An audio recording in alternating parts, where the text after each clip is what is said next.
Hello everyone, I am Sunny. Welcome to my sync classes.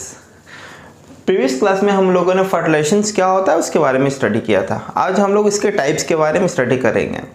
बाकी सारे classes का link description में दिया हुआ है, आप उसे चेक करके प्रीवियस क्लास के बारे में नोट्स बना सकते हैं।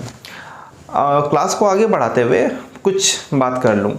आप लोग थोड़ा सा ज़्यादा ही चालाक हो। आप लोग मेरे लेक्चर्स तो देख लेते हो बट आप सब्सक्राइब नहीं करते हो और लाइक में थोड़ा सा कमी है। देखिए, अगर मेरे क्लासेस सही चल रहा है या फिर आपको समझ में आ रहा है तो ज़रूर लाइक करें एंड सब्सक्राइब करें। उम्मीद है आप ऐसा करेंगे। चलिए आगे बढ़ाते हैं। देखिए, फर्टिलाइजेशंस क्या होता है मैंने तो बताया था। फर्टिलाइजेशंस का मतलब होता है दो, एक एग हो गया और एक स्पर्म्स हो गया, वो दोनों फ्यूज हो जाता है, तो इस प्रोसेस को हम लोग फर्टिलाइजेशंस कहते हैं। अब ये जो फर्टिलाइजेशंस है ना, ये 2 टाइप्स के होते हैं, ठीक है ना। कितने टाइप्स के होते हैं? ये 2 टाइप्स के फर्टिलाइजेशंस होते हैं।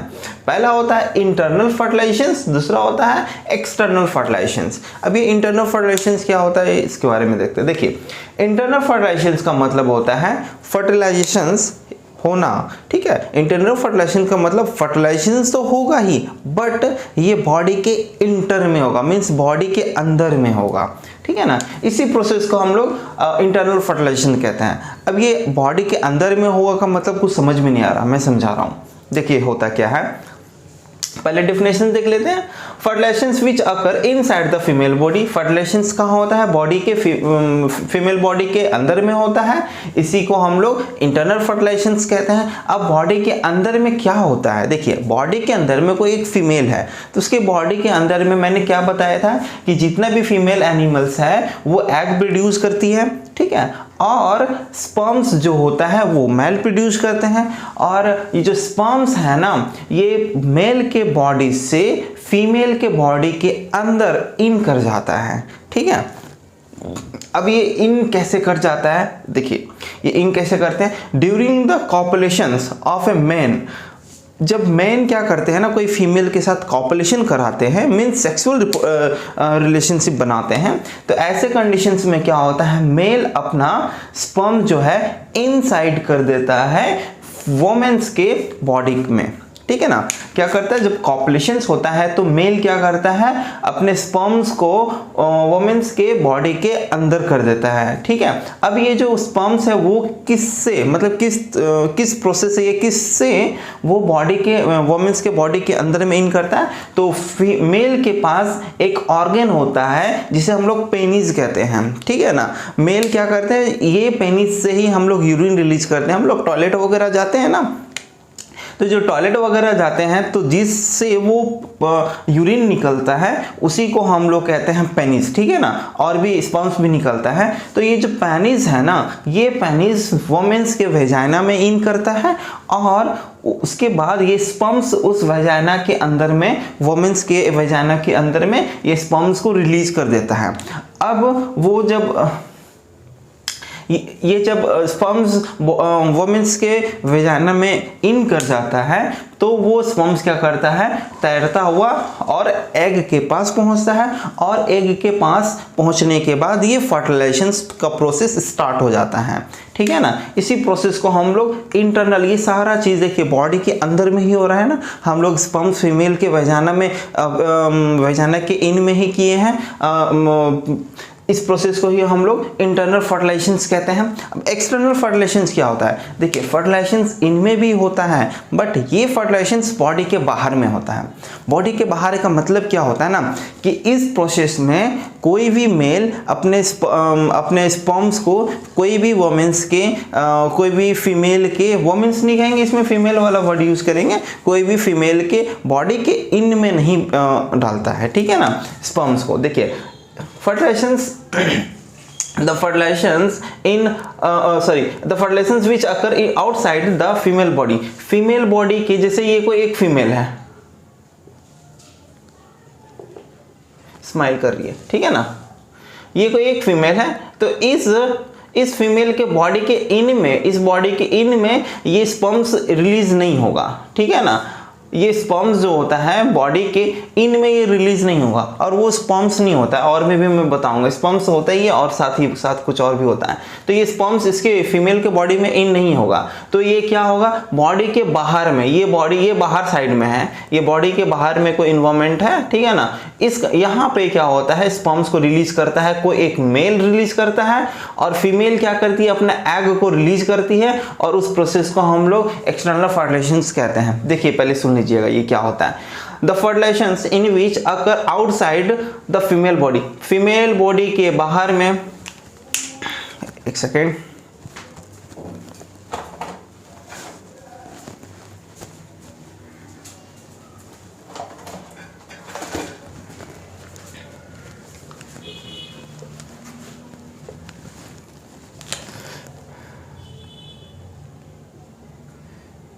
ये कोई एक फीमेल है। देखिए ये वाला जो केस है ना ये ह्यूमन बीइंग में नहीं होता है, ह्यूमन बीइंग में एक्सटर्नल फर्टिलाइजेशंस नहीं होता है, याद रखिएगा। ये एक मेल बना रहा हूँ तो इसका मतलब ये ह्यूमन वाला मेल नहीं है और ह्यूमन वाला फीमेल नहीं है। ऐसा नहीं कि हम लोग हैं, ऐसा हम लोग नहीं, कोई एक अनदर ऑर्गेनिज्म है। ऑर्गेनिज्म का नाम एग्जाम्पल पे मैं ले लेता हूँ, एक फिश ले लेता हूँ।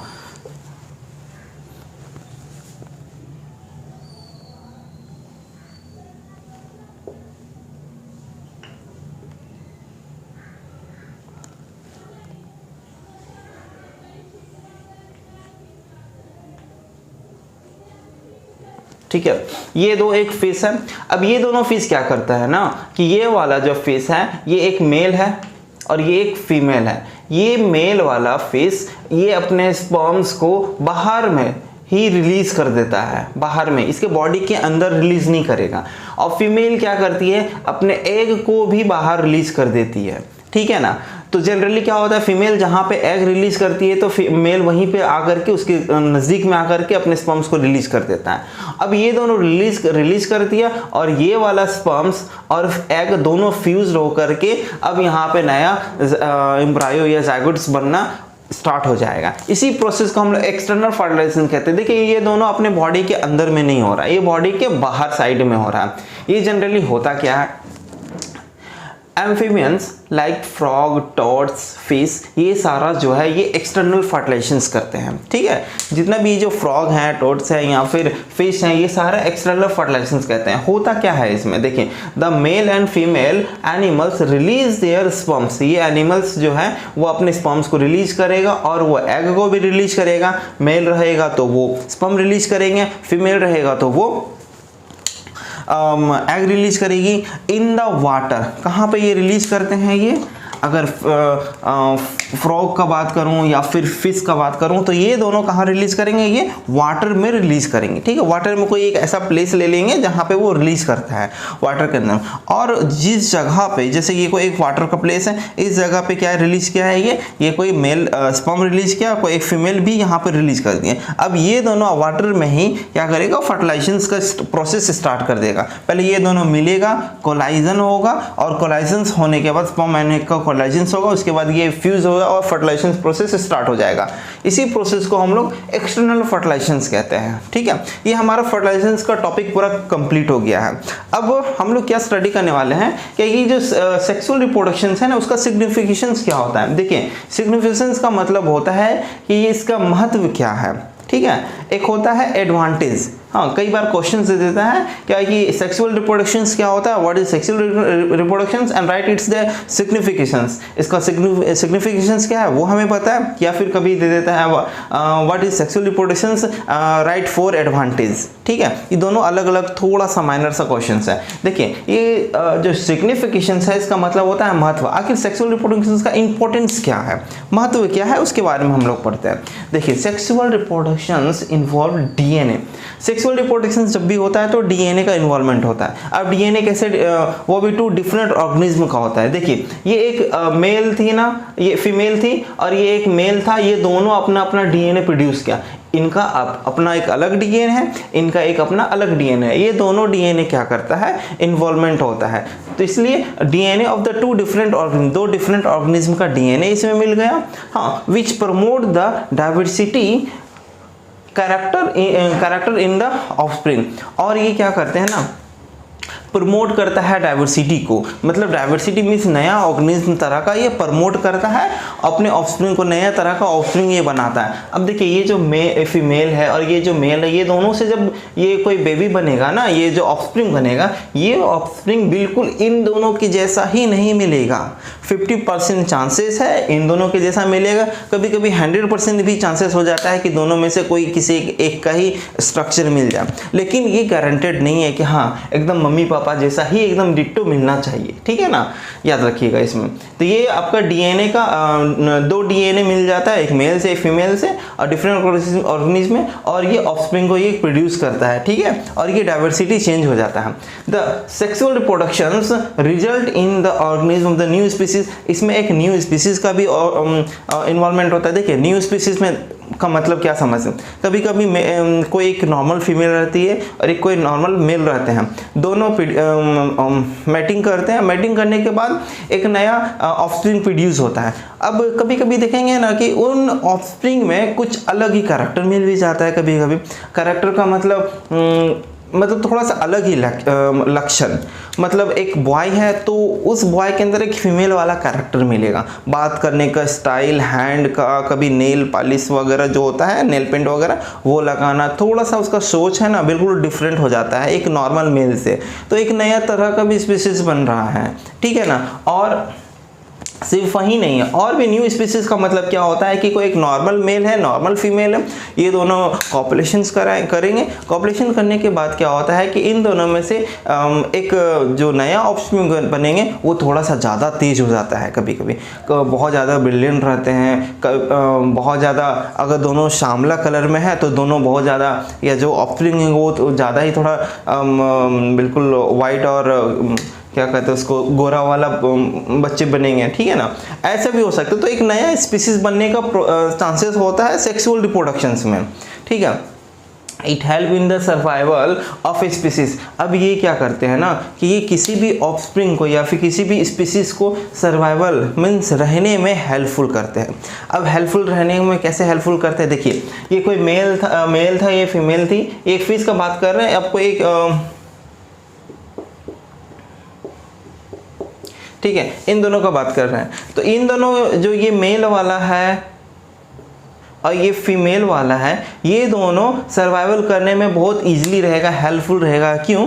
क्योंकि देखिए कोई मेल है ना, तो ये मेल कहीं और अपनी जगह रहते होंगे, बहुत हार्ड से हार्ड वर्क भी करते होंगे, फीमेल कहीं और जगह पे भी रहती होगी, उनका एडेप्शंस, उनका रहने का तरीका, उनके बॉडी का इम्यूनिटी, हाँ या इनके बॉडी की इम्यूनिटी थोड़ा अलग अलग है दोनों का, लेकिन ये दोनों जब आपस में मिलेंगे ना तो जो नया ऑफस्प्रिंग बनेगा, तो ये जो ऑफस्प्रिंग रहेगा इसके पास दोनों का कैरेक्टर प्रेजेंट होगा, जो सर्वाइवल कर सके अपने अर्थ पे। इनका भी कुछ कैरेक्टर ले लेगा कि हाँ ये ज़्यादा स्ट्रॉन्ग था, इनका भी कुछ कैरेक्टर ले लेगा, अच्छा ये बहुत ज़्यादा ही इमोशनल थी, ठीक है, इन दोनों का कैरेक्टर ये ले लेगी, ठीक है। तो ये दोनों में से कैरेक्टर ले लेंगे और ये स्पीसीज जो है अर्थ पे मतलब सर्वाइव करने में हेल्पफुल हो जाएगा, ठीक है। अब it give rise individuals more adapted to the environment. अब ये क्या करते हैं ना कि किसी भी ऑर्गेनिज्म को यहाँ पे रहने में बहुत ज़्यादा हेल्पफुल करते हैं, अडेप्ट करने में हेल्पफुल करते हैं।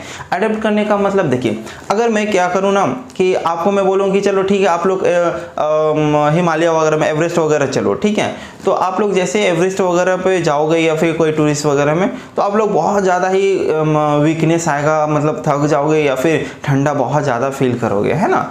तो और कोई दूसरा बंदा जो वहाँ ऑलरेडी प्रेजेंट है तो वो लोग वैसा नहीं करेंगे, क्योंकि वो लोगों का आदत हो गया वहाँ पे कंटिन्यू रहने का। तो उन लोगों का एडेप्शंस और हम लोगों का एडेप्शंस में काफ़ी डिफरेंस है, ठीक है। तो एडेप्शंस का मतलब होता है क्या, एडेप्ट का मतलब होता है कि किसी जगह पे आप कितने जल्दी सेट कर जाते हो, ठीक है, उनको कहते हैं हम लोग अडेप्ट करना। अब अडेप्ट का मतलब नया ऑर्गेनिज्म क्या करेंगे ना, अडेप्ट करने का प्रोसेस बहुत आसान और बहुत इजीली से कर लेते हैं। मतलब क्या है ना कि कोई नया ऑर्गेनिज्म किसी जगह पे रहेंगे तो वो आराम से जल्दी से सूट कर जाएंगे।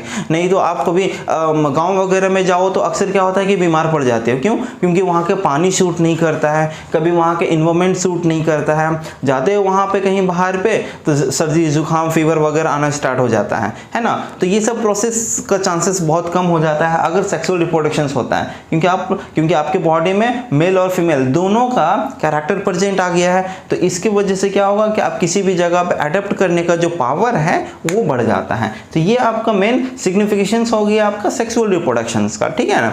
अब आगे का हम लोग स्टडी करेंगे सेक्सुअल रिप्रोडक्शंस के ही कुछ टॉपिक में।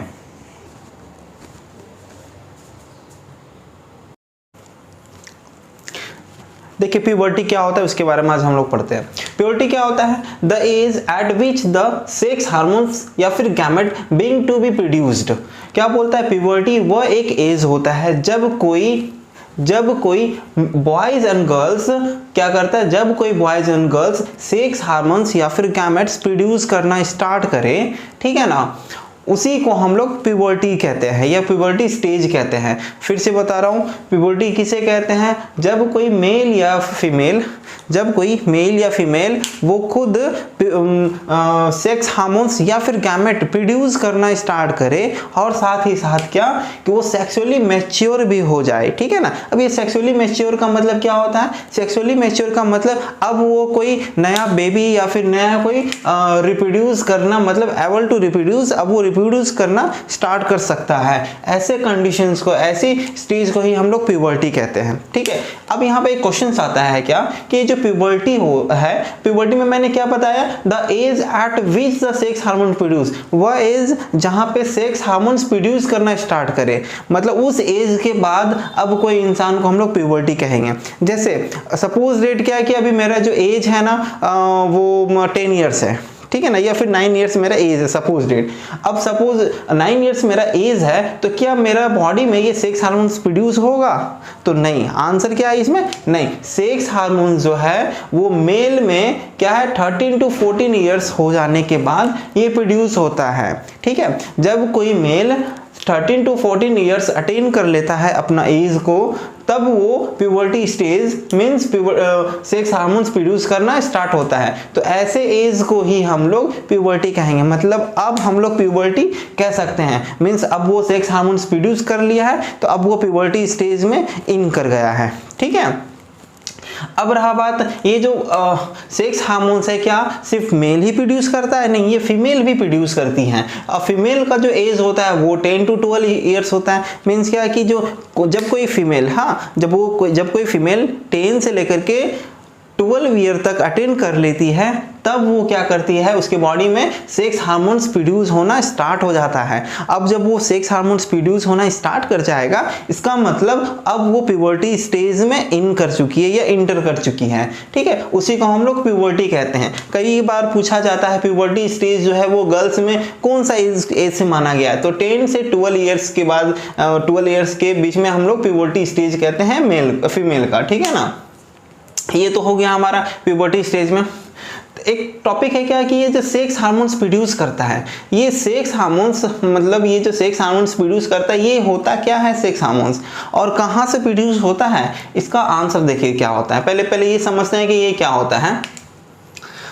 On the attaining the puberty male, जब कोई मेल प्यूबर्टी स्टेज अटेन कर लेता है, क्या है मतलब जब कोई मेल वो 13 to 14 ईयर्स अटेन कर लिया है, तो अब उसके बॉडी में कई तरह का चेंजेस आएगा। चेंजेस में सबसे पहले ये गोनाड्स जो है, इस गोनाड्स को हम लोग टेस्टिस भी कहते हैं, ठीक है। क्या होता है जो टेस्टिस होता है मेल का, टेस्टिस के बारे में मैं आगे नेक्स्ट लेक्चर में मैं बताऊंगा, पूरे डिफाइन करके मैं बताऊंगा कि टेस्टिस क्या होता है। अभी सपोज टेस्टिस एक वर्ड समझ करके चलते हैं, तो ये क्या है, एक गोनाड है जिसे हम लोग टेस्टिस पे कहते हैं। तो ये टेस्टिस जो सिर्फ और सिर्फ मेल में ही प्रेजेंट होता है, ये प्रोड्यूस करना स्टार्ट कर देता है स्पर्म को, ठीक है। मींस ये स्पर्म्स जो है वो कब से बनना स्टार्ट किया, तो 13 to 14 ईयर्स जब अटेन कर लेता है कोई बॉय, तब वहां से स्पर्म्स बनना अब स्टार्ट हो गया। अगर आप बोलेंगे कि ठीक है हम 9 ईयर्स में कोई भी मेल है उसमें स्पर्म बनेगा क्या, तो आंसर नहीं, ठीक है। और अगर मैं बोलूँ क्या कि 10 ईयर्स 11 ईयर्स तो भी वो स्पर्म्स नहीं बनेगा। जब तक वो 13 से 14 ईयर्स अटेन नहीं कर पाता है तब तक स्पर्म्स बनना स्टार्ट नहीं होता है,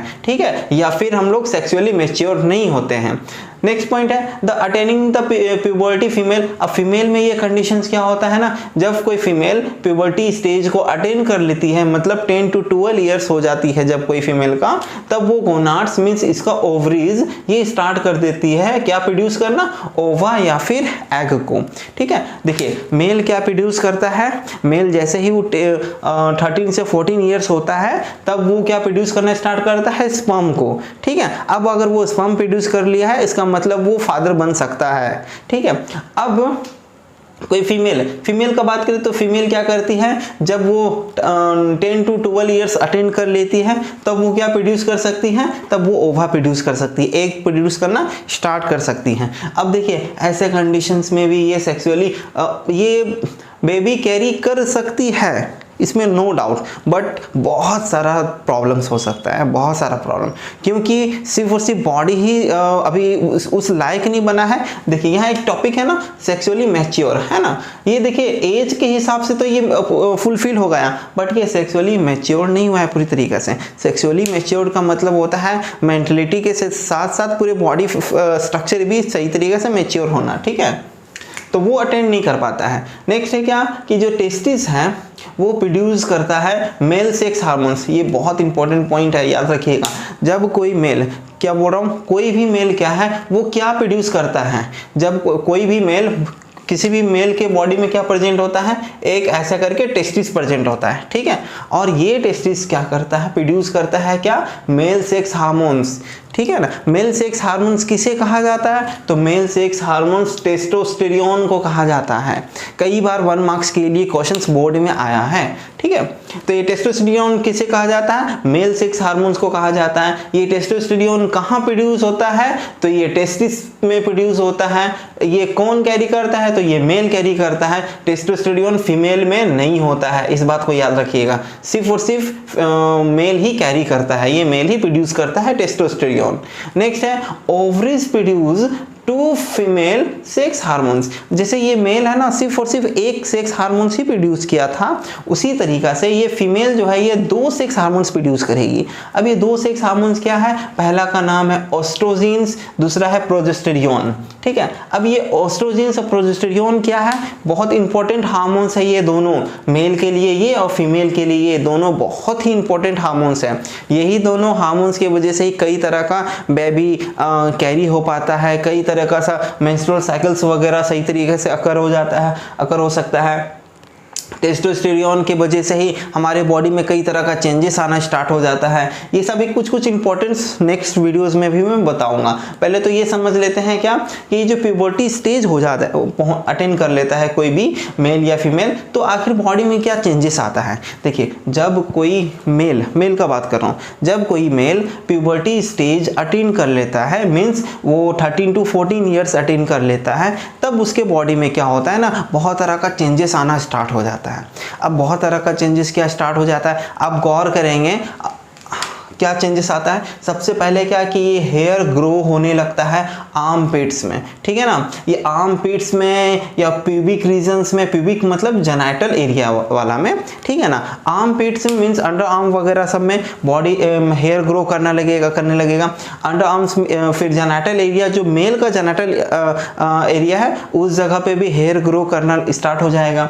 और क्या चेस्ट और फेस वगैरह में भी है ना, ये हल्का फुल्का हेयर ग्रो करना स्टार्ट हो जाएगा। फेस वगैरह में बियर्ड वगैरह हो गया, माउचेस वगैरह हो गया, ये सब आना स्टार्ट हो जाएगा। ये सारा मेल में है ये प्रॉपर्टीज। कब ये अटेंड करता है, कब ये स्टार्ट होता है, जब ये 13 to 14 ईयर्स जब अटेंड कर लेता है तब ये ऐसा स्टार्ट हो जाता है। कई बार इसमें से भी क्वेश्चंस पूछा गया है। और body become the more muscular, ये बॉडी जो होता है ना बहुत ज़्यादा मस्कुलर भी हो जाता है, बॉडी स्ट्रक्चर बहुत ज़्यादा हाई होने लगता है, मसल्स टाइप का फील होने लगता है। ठीक है, मस्कुलर होने लगता है due to the development of the muscles, और ये मसल्स का डेवलपमेंट के वजह से ये मस्कुलर बिकम हो जाता है। ठीक है, नेक्स्ट वॉइस जो है वो डीपर होने लगता है या डीप होने लगता है। वॉइस थोड़ा सा मोटा आवाज़ होने लगेगा। 13 से अगर नीचे की बात करूँ तो क्या होता है उसमें आवाज़ बहुत थीन रहता है, बट है ना जैसे ही ये 13 ईयर्स एज अटेन कर लेता है तो उसके बाद आवाज़ थोड़ा सा डीप हो जाता है। फिर चेस्ट हो गया, शोल्डर हो गया, ये ब्रॉडन हो जाता है, चेस्ट वगैरह थोड़ा सा ब्रॉडन वगैरह होना स्टार्ट हो जाता है। ये हमारा चेंजेस है आपका प्यूबर्टी स्टेज में। फिर हम लोग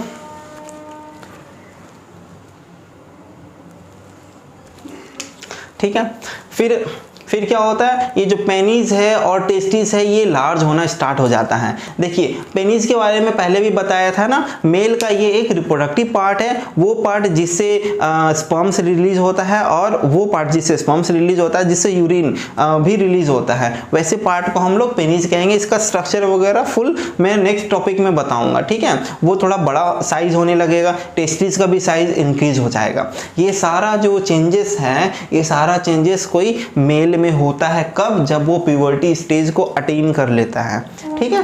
नेक्स्ट पॉइंट है आपका changes in girls at the puberty. अब ये गर्ल्स में क्या क्या चेंजेस होता है जब वो प्यूबर्टी स्टेज हो जाता है। मीन्स क्या कि जब कोई फीमेल 10 to 12 ईयर्स अटेन कर लेती है, तब उसके बॉडी में भी कई तरह का चेंजेस आना स्टार्ट होता है। देखिए क्या क्या चेंजेस आना स्टार्ट हो जाता है। Hair grow under armpits. क्या होता है, ये जो हेयर है ना आर्मपिट्स में, ये ग्रो करने लगेगा बॉडी के आर्मपिट साइड्स में। प्यूबिक रीजन्स या फिर जेनाइटल एरिया में भी हेयर हल्का हल्का रिलीज होना स्टार्ट हो जाता है, ग्रो करना स्टार्ट हो जाता है। मेमोरी ग्लैंड और ब्रेस्ट जो है वो डेवलपमेंट एंड इनलार्ज होना स्टार्ट हो जाता है। ये मेमोरी ग्लैंड क्या होता है, देखिए जब कोई मदर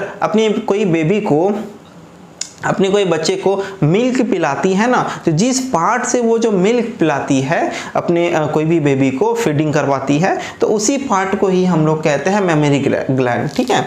अब उसी को हम लोग ब्रेस्ट भी कहते हैं। उनका डेवलपमेंट होना स्टार्ट हो जाता है। वो क्या, अब वो डेवलपमेंट हो रहा है और साथ में वो उसका साइज बड़ा होना स्टार्ट हो जाता है। ये कोई फीमेल का है। उसके जो हिप्स हैं वो आपके हिप्स थोड़ा ब्रॉडन होना स्टार्ट हो जाएगा। फ्लोपियन ट्यूब्स जो है, यूट्रस हो गया, वेजाइना हो गया, वो लार्ज होना स्टार्ट हो जाता है, इनलार्ज होना। क्या क्या मैंने बताया, हिप जो है वो बैक साइड के जो हिप होते हैं वो इंक्रीज होना स्टार्ट हो जाता है, थोड़ा सा ब्रॉडन होने लगेगा। फ्लोपियन ट्यूब जो है ये आपका नेक्स्ट पॉइंट में पता चलेगा कि ये आखिर फ्लोपियन ट्यूब क्या है, ठीक है ना। इस पे अभी क्वेश्चंस मार्क रहेगा।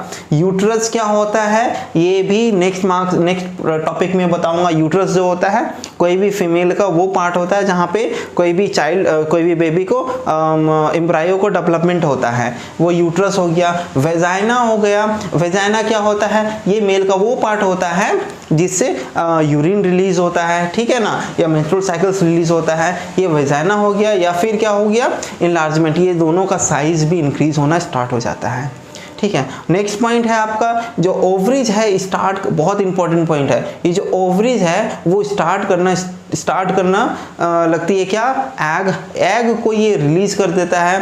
फिर मेंस्ट्रुअल साइकिल भी इसी कंडीशंस में स्टार्ट हो जाता है। देखिए ये जो ओवरीज है, देखिए आगे हम लोग मेल रिप्रोडक्टिव सिस्टम के बारे में पढ़ते हैं। ये मेल रिप्रोडक्टिव सिस्टम क्या होता है। देखिए जो मेल रिप्रोडक्टिव सिस्टम्स है वो क्या कंसिस्ट करता है, वो कंसिस्ट करता है ए पेयर ऑफ टेस्टिस। पहले ये समझ लीजिए मेल रिप्रोडक्टिव सिस्टम्स होता क्या है। देखिए वो सिस्टम्स, मेल में वो सिस्टम्स जो कोई न्यू ऑर्गेनिज्म को प्रोड्यूस करने वाला सिस्टम प्रेजेंट हो, उसको हम लोग मेल रिप्रोडक्टिव सिस्टम्स कहते हैं। देखिए कोई एक गाड़ी ले लेते हैं, कोई एक बाइक ले लेते हैं, तो बाइक जो होता है, बाइक में जो हैंडल वाला जो पोर्शन है जिसमें हेडलाइट वगैरह होता है, तो क्या उस हेडलाइट वाला पोर्शन को हम लोग कहते हैं कि अच्छा गाड़ी का, बाइक का इंजन वो है। हम लोग बाइक में जो हेडलाइट वाला जो पोर्शन है उसमें हम कह सकते हैं कि ये बाइक का इंजन तो यही है। नहीं, बाइक का तो इंजन नहीं है ना, वो बाइक का इंजन कहाँ है, नीचे साइड में प्रेजेंट होता है ना, जहाँ पे हम लोग ब्रेक वगैरह रखते हैं ना, ब्रेक वगैरह लगाते हैं, उसके जस्ट साइड में इंजन होता है। तो उसी तरीका से मेल रिप्रोडक्टिव सिस्टम्स का जो पोजीशंस होता है वो कहाँ होता है, बॉडी के स्टमक के जस्ट नीचे साइड में जो पोर्शंस होता है उसको मेल रिप्रोडक्टिव सिस्टम्स कहते हैं। अब ये मेल रिप्रोडक्टिव सिस्टम्स का मतलब तो समझ में आया कि वो सिस्टम्स जो कोई ना कोई चीज़ को रिप्रोड्यूस करता हो या प्रोड्यूस करता हो, ठीक है, उसे हम लोग मेल रिप्रोडक्टिव सिस्टम्स कहते हैं। अब ये जो मेल रिप्रोडक्टिव सिस्टम्स है ये क्या क्या कंसिस्ट करता है, ये कंसिस्ट करता है ए पेयर ऑफ टेस्टिस। देखिए ये है आपका मेल रिप्रोडक्टिव सिस्टम्स, ये क्या है, मेल रिप्रोडक्टिव सिस्टम्स। अब इसका जो स्ट्रक्चर है वो किस तरीका से, वो देखिए अगर मैं बिल्कुल स्ट्रेट खड़ा हूँ ना तो हमारा जो ये पोर्शन दिख रहा है नीचे साइड में मेल रिप्रोडक्टिव सिस्टम, जस्ट अगर हम साइड कर ले इस तरीके से, अगर हम साइड हो जाते तो जो नीचे वाला जो पोर्शन दिखता है ना कमर के जस्ट नीचे साइड में, वही उसी पोर्शंस को ये कहेंगे। ये देखिए हमारा साइड व्यू दिख रहा है, अभी बिल्कुल फ्रंट व्यू तो नहीं था, अभी मेरा साइड व्यू दिख रहा है। इसी साइड व्यू का स्ट्रक्चर ये है आपका, ठीक है ना, ये मेल का साइड व्यू है। अब ये मेल का जो साइड व्यू है इसमें सबसे पहला क्या होता है, a pair of testis present होता है।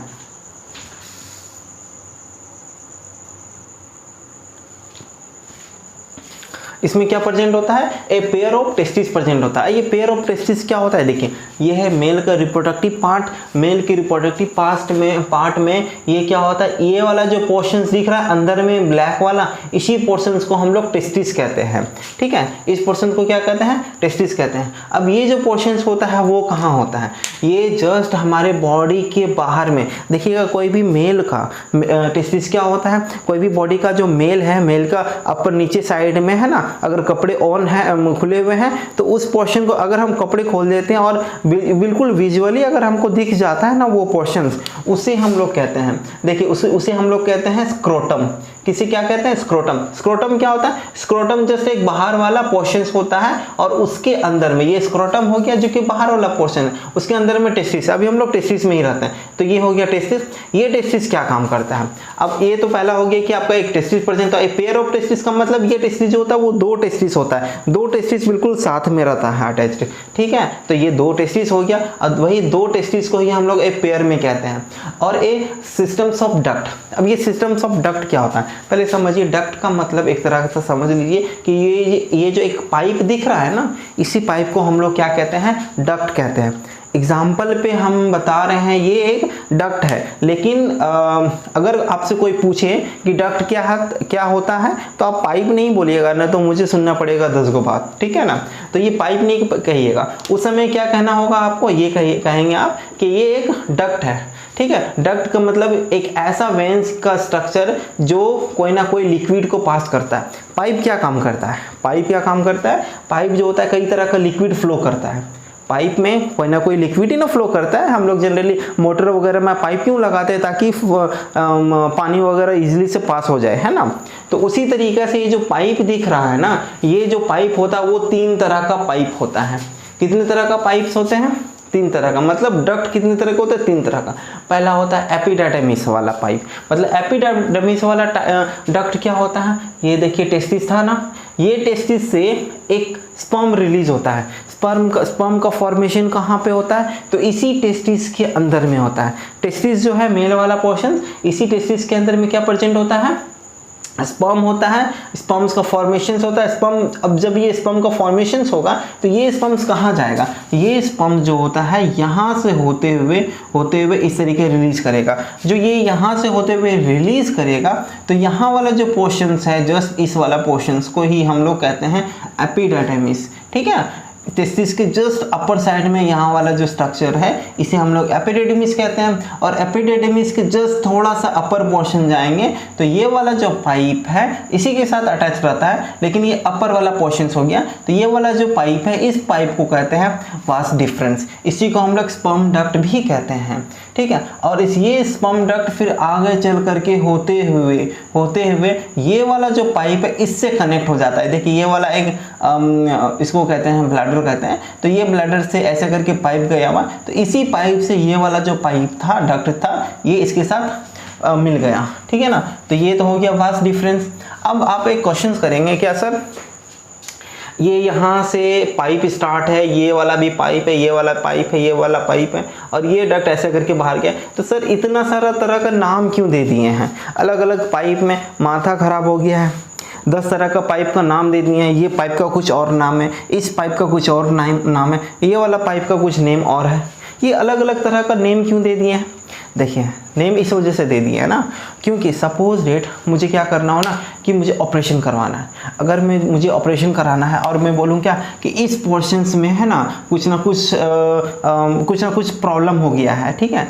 तो आप क्या करेंगे ना कि जाएंगे और बोलेंगे क्या कि ठीक है एक्सरे वगैरह हो गया, अल्ट्रासाउंड वगैरह हो गया, उसके बाद पता चलेगा क्या अच्छा इस पोर्शंस में है। बाहर से देखोगे तो आपको लगेगा अच्छा ये वाला पोर्शन यहाँ पे है, ठीक है। अब यहाँ वाला जो पोर्शन है, अब डॉक्टर को क्या बोलोगे, सर वो जो यहाँ वाला पोर्शन है उसी में ऑपरेशन करना है, ठीक है ना। क्या मैं बोल रहा हूँ सर ये यहाँ वाला जो पोर्शन है उसमें ऑपरेशन करना है, नहीं, आपको एक स्पेशल टर्म, एक नाम तो बताना होगा ना कि उस पॉइंट पे ऑपरेशन करना है। तो हर एक पॉइंट का जब तक नाम नहीं बताऊंगा या नाम नहीं पता चलेगा या नाम नहीं देंगे तो उस एग्जैक्ट पोजीशंस पे जाएंगे कहाँ से। अगर मैं बोल दूँ ना कि ये वाला जो कहाँ गया, ये वाला पोर्शंस को हम लोग यूरेथ्रा कहते हैं, यूरेथ्रा में ऑपरेशन करना है, तब ये वाला पाइप तो टोटल है यहाँ से यहाँ तक। अब आप बोलोगे क्या है कि मुझे तो ये वाला पाइप में दिक्कत था, ये वाला पूरा पाइप का नाम सपोज डेट ये यहाँ से स्टार्ट हुआ, ये वाला पूरा जो पाइप ऐसा करके जो गया, इस पाइप का पूरी एक नाम दे देता हूँ एपिडिडमिस, और आपको प्रॉब्लम है इस जगह पे। अब वो डॉक्टर परेशान हो जाएगा कि इस पाइप से जांच करते करते, मतलब टेस्ट करते करते पता चलेगा, तब जाकर के यहाँ पे जाकर के ऑपरेशन होगा। कितना सारा प्रॉब्लम हो गया कि इतना सारा टाइम लगाने के बाद हमको इस पॉइंट पे जाकर के मिले और जाकर के हम लोग ऑपरेशन किए। इस वजह से अब अगर ऑलरेडी पहले से पता रहता कि इस पोर्शंस को हम लोग यूरेथ्रा कहते हैं, इस पोर्शंस को एपिडिडमिस कहते हैं, इस पोर्शंस को वास डिफरेंस कहते हैं, तो एग्जैक्ट डॉक्टर क्या करेगा, एग्जैक्ट पॉइंट पे जाकर के ऑपरेशंस करेगा, ठीक है। इस वजह से अलग अलग नेम दिया हुआ है। तो ये तो समझ में आ गया। अब देखिए यहाँ से ये वाला जो पाइप था ना, ये एक अलग सा यूरेथ्रा वाला पाइप है। ये इस पाइप को क्या ना कहते हैं, याद रखिएगा, पाइप में वर्ड यूज कर रहा हूँ लेकिन आपको पाइप वर्ड यूज नहीं करना, मैं समझाने के लिए पाइप वाला टर्म्स बोल रहा हूँ, ठीक है। आपको ये डक्ट कहना है। तो ये यूरेथ्रा वाला जो डक्ट है, जो पाइप है, इसी यूरेथ्रा वाला पाइप में ही ये वाला अपर वाला पाइप है ना मिक्स हो गया, ठीक है। ये वाला ज्वाइन हो गया। जैसे ये ज्वाइन हो जाता है तो अब यहाँ से स्पर्म निकला, ये स्पर्म ऐसे करके निकला और यहाँ तक गया, और यहाँ से फिर ऐसे करके होते हुए इधर बाहर निकल गया। ये तो हो गया स्पर्म, ये हो गया आपका यूरेथ्रा हो गया कंप्लीट, ठीक है। अब यूरेथ्रा के बाद एक क्या है, ए सिस्टम्स ऑफ ग्लैंड। अब ये ग्लैंड क्या होता है, सिस्टम्स ऑफ ग्लैंड। देखिए ग्लैंड क्या होता है, ग्लैंड को आप समझिए इस तरीके से क्या कि ये एक पाउच है।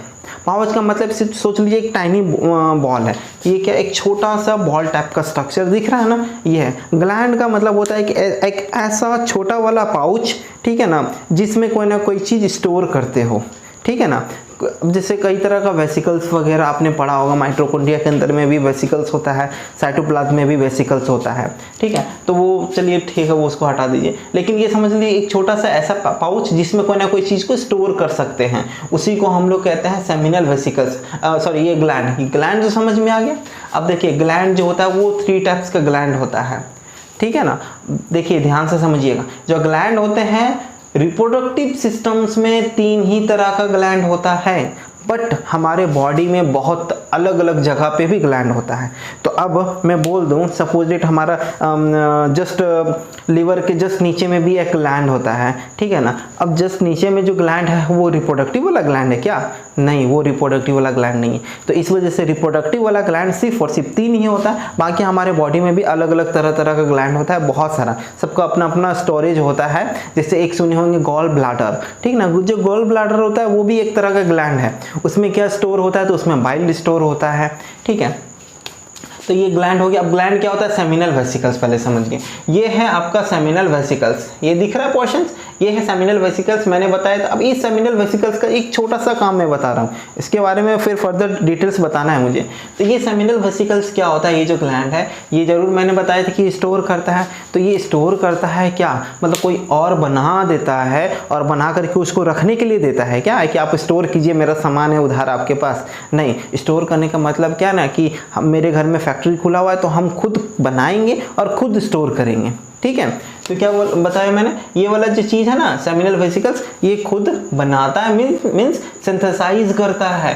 सेमिनल वेसिकल्स क्या सिंथेसाइज करता है, तो कोई एक लिक्विड सिंथेसाइज करता है। तो वो लिक्विड यहाँ पे सिंथेसाइज कर लिया। अब ये सिंथेसाइज करने के बाद ये बाहर में रिलीज होगा, ठीक है। उसी तरीके से एक प्रोस्टेट ग्लैंड भी है, प्रोस्टेट ग्लैंड भी इस तरीके से सिंथेसाइज करेगा, मतलब कोई ना कोई एक लिक्विड बनाएगा और वो लिक्विड इसी डक्ट, ये वाला जो डक्ट है उसके साथ ज्वाइन है, ये वाला डक्ट के साथ वो भी लिक्विड निकलेगा।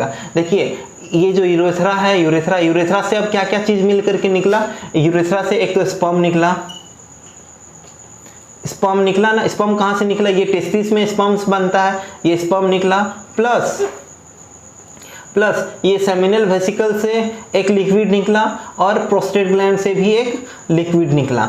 ये तीनों तरह का लिक्विड मिल करके ही हम लोग सीमेन कहते हैं। सीमेन क्या होता है वो भी मैं आगे बताऊंगा, अभी पहले पॉइंट में रहते हैं हम लोग। तो ये समझ में आया, ये इस तरीके से प्रोस्टेट ग्लैंड हो गया और एक कॉपर्स ग्लैंड्स भी हैं जो कि बहुत ज़्यादा कॉम्प्लिकेटेड स्ट्रक्चर हो गया था, इस वजह से मैंने वो डायग्राम बताया नहीं है यहाँ पे, लेकिन नेक्स्ट टॉपिक में मैं बता दूंगा ये कॉपर्स ग्लैंड क्या होता है। तो देखिए, पेयर्स ऑफ टेस्टिस प्रेजेंट है, ए सिस्टम्स ऑफ डक्ट्स प्रेजेंट है, ए सिस्टम्स ऑफ ग्लैंड्स प्रेजेंट है और एक copulatory organ called penis.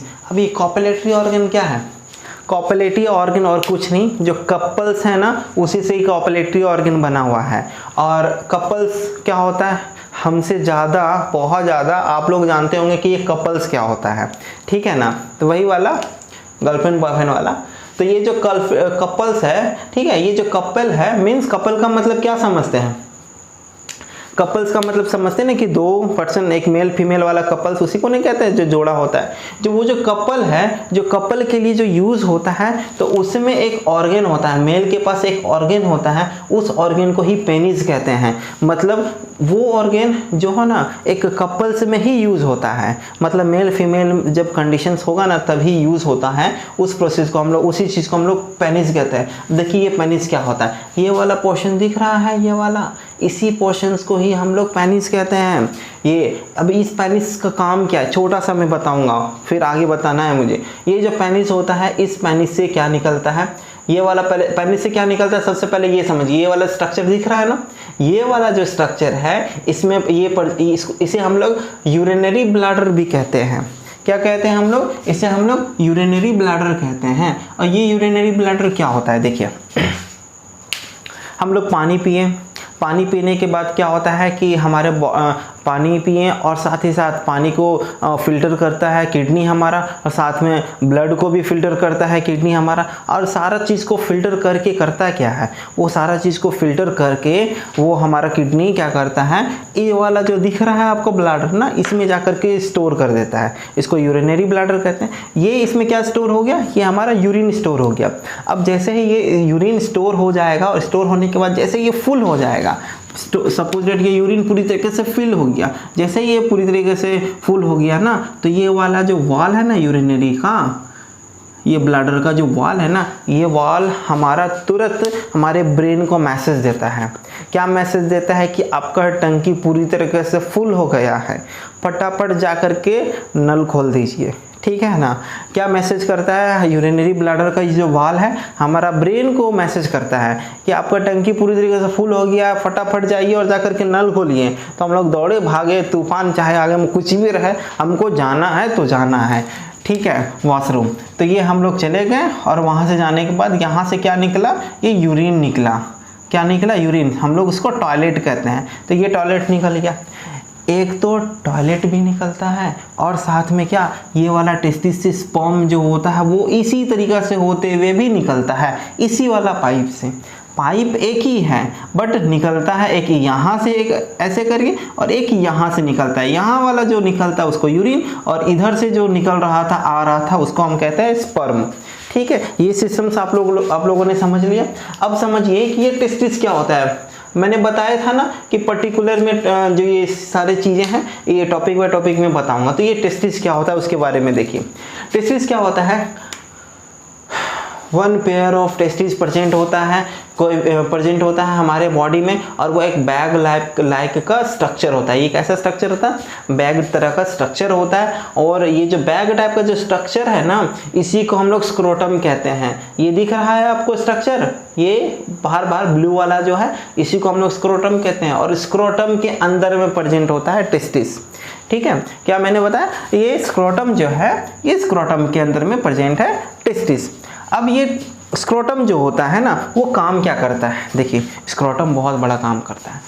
Scrotum बहुत इंपॉर्टेंट पॉइंट बता रहा हूँ। जो स्क्रोटम होता है ना, ये हमारा बॉडी के बाहर साइड में प्रेजेंट होता है, और ये एब्डोमिनल कैविटी के जस्ट बाहर में प्रेजेंट होता है। और ये क्या करता है, हमारे बॉडी टेम्परेचर को है ना, मतलब स्क्रोटम के टेम्परेचर को हमेशा कम करके रखता है पूरे बॉडी एज ए कंपेयर पूरे बॉडी टेम्परेचर से। मतलब क्या है ना कि जो स्क्रोटम है, ठीक है ना, जो कि पेनिस के जस्ट नीचे साइड में बिल्कुल लटका हुआ रहता है, ठीक है ना, ये स्क्रोटम है जो बाहर से स्किन कलर रहता है, स्किन का स्ट्रक्चर रहता है, बाहर से ही हम लोग फिजिकली देख सकते हैं स्क्रोटम को, लेकिन टेस्टिस को नहीं देख पाएंगे क्योंकि टेस्टिस स्क्रोटम के अंदर में रहता है।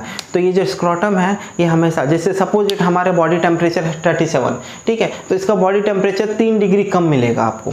स्क्रोटम का अगर टेम्परेचर नापेंगे ना तो ये 3 डिग्री हमेशा कम रहेगा। क्यों कम रहेगा बताऊंगा थोड़ा देर में। तो ये समझ में आया। अब जैसे बॉडी, हम लोग कभी कभी क्या बोलते हैं कि मम्मी मेरा तबीयत बहुत ज़्यादा ख़राब हो गया है और फीवर आ गया है, तो 100 डिग्री फीवर आ गया आपको। कितने डिग्री होगा? 100 डिग्री फीवर सेल्सियस बोलिए, 100 डिग्री फीवर आ गया। ये जो 100 डिग्री जो फीवर आया ना, तो इसका मतलब अगर मैं बोलूँ ना कि ठीक है आपका टेस्टिस का स्क्रोटम का टेम्परेचर कितना है, तो आप बोलेंगे 97 है। 3 डिग्री हमेशा कम ये रहता है पूरे एज ए कंपेयर पूरे बॉडी टेम्परेचर से, ठीक है ना। अब ये तो समझ में आया।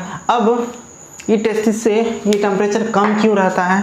देखिए कम क्यों रहता है ना, अगर हमारे बॉडी में ये टेम्परेचर कम नहीं रहेगा ना, तो ये स्पर्म्स जो बन रहा था, कहाँ बन रहा था? टेस्टिस में। ये पूरी तरीके से अच्छा फॉर्म में बन नहीं पाएगा। मतलब है ना, जो टेस्टिस में जो स्पर्म बनता है, इसको जो स्पर्म्स का फॉर्मेशंस होता है, तो उसमें भी एक टेम्परेचर का रिक्वायरमेंट होता है।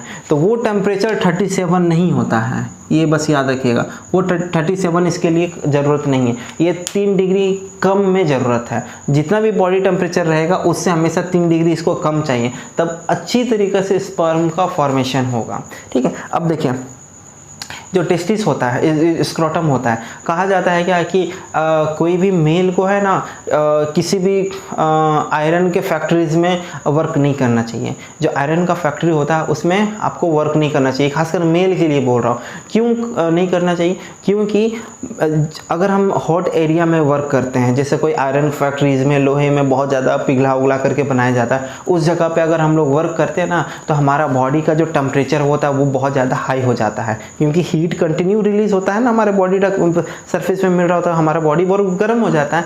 तो ये जो गर्म होता है तो ये स्किन गर्म हो जाएगा और स्क्रोटम गर्म नहीं होगा क्या? स्क्रोटम भी गर्म हो जाएगा। ये स्क्रोटम जो है ना ये भी गर्म हो जाएगा। अब अगर ये स्क्रोटम गर्म हो जाएगा तो जो स्पर्म जो बनता है ना, स्पर्म्स के बनने में दिक्कत होगा और आगे चल करके हो सकता हो ना कि आपका टेस्टिस थोड़ा सा डिफेक्ट हो जाए और उसकी वजह से जो स्पर्म्स बनता है वो हेल्दी स्पर्म्स ना बने और इसके वजह से आप आगे चल करके फादर शायद में भी नहीं बन सकेंगे। इस वजह से बोला जाता है क्या कि किसी भी मेल को हॉट एरिया में नहीं रहना चाहिए। ठंडे के समय में, ठंडे के सीजन्स में गर्म पानी से नहाना नहीं चाहिए, ठीक है, नहीं तो फिर ये स्क्रोटम कंटिन्यू गर्म ही रहेगा।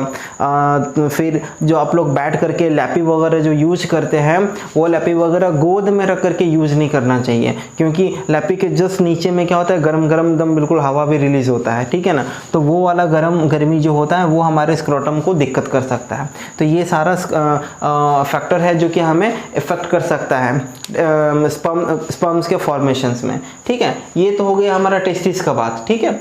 अब इसका मेन कुछ फंक्शन समझ लीजिए। टेस्टिस करता क्या है हमारे बॉडी में, जरूरत क्या है टेस्टिस का? बहुत बड़ा जरूरत है, बहुत बड़ा। अगर ये वाला चीज़ नहीं रहेगा ना तो बहुत दिक्कत हो जाएगा। देख लीजिएगा क्या क्या दिक्कत हो जाता है, पहले समझ लीजिए। To produce the male gamete, सबसे पहले क्या प्रोड्यूस करता है? ये मेल गैमेट प्रोड्यूस करता है। पहले भी क्लास में बताया था ना कि ये मेल जो गैमेट होता है उसको क्या कहते हैं हम लोग? स्पर्म्स कहते हैं, ठीक है। तो ये हो गया स्पर्म्स। ये हमारे स्पर्म्स का फॉर्मेशन कौन करता है? तो यही टेस्टिस करता है। बहुत बड़ा काम का चीज़ है ये। अब देखिए क्या करता है, to produce the male reproductive hormones. ये तो बहुत बड़ा चीज़ है। ये क्या बोल रहे हैं ना कि जो टेस्टिस है वो क्या प्रोड्यूस करता है? पहला चीज़ तो स्पर्म्स बनाया ही, और साथ ही साथ क्या नहीं कि हार्मोन्स भी बनाएगा, ठीक है। मैंने पिछले क्लास में ही बताया था, पिछले क्लास में नहीं, इसी क्लास में, हाँ।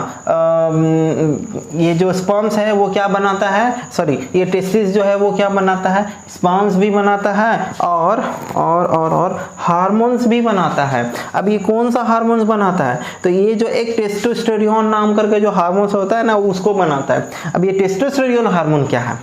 देखिए टेस्टोस्टेरोन हार्मोन जो है मेल के बॉडी में प्रोड्यूस होता है और वही हार्मोन की वजह से ही ना मेल का कैरेक्टर बनता है। अब मेल का कैरेक्टर का मतलब अगर बॉडी में टेस्टोस्टेरोन हार्मोन्स बनना स्टार्ट हो जाएगा तब मेल में क्या होगा, ये जो दाढ़ी देख रहे हैं ना, ये दाढ़ी बनेगा, मूंछ देख रहे हैं, मूंछ बनेगा, साथ में चेस्ट वगैरह में हेयर बनेगा, ठीक है, ग्रो करने स्टार्ट हो जाएगा, वॉइस जो होता है वो डीप होता है, और हमारे बॉडी में जो होता है ना कि एक सेक्सुअली हार्मोन्स भी रिलीज होना स्टार्ट हो जाता है। हमारा जो मेंटलिटी होता है ना वो सेक्सुअली तरीके से भी रिलीज होना स्टार्ट, मतलब डाइवर्ट होना स्टार्ट हो जाता है, एक कैरेक्टर बनाना प्रोड्यूस करना स्टार्ट हो जाता है। ये हार्मोन्स का इतना बड़ा रोल है।